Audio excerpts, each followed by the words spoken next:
Yo! Happy Friday! We made it! Yeah, we've survived so far.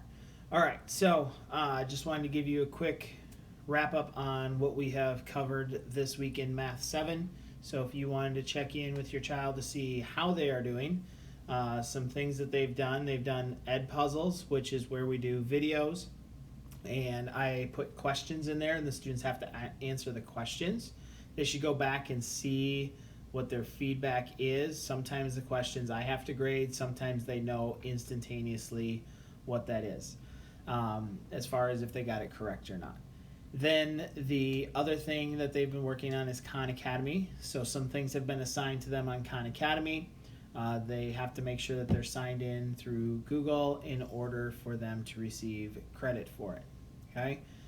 There's just a nice little button there. Again, you can ask them to show you this, but there's an assignment button that's on the left-hand side of their screen that you can look at for that. Last thing that I just want to touch base on is on Monday of next week, we are going to take our first quick quiz in here.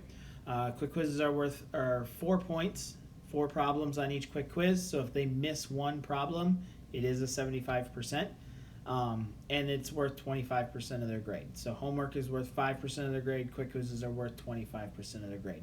The good news is they will get a second attempt on it, and a third attempt if they possibly need that as well to retake it. So they'll be taking a quick quiz on area and perimeter of triangles and parallelograms. All right, so that's all I have for this week. Have a fantastic weekend. Skol Vikings! Because they got to get better than what they are right now.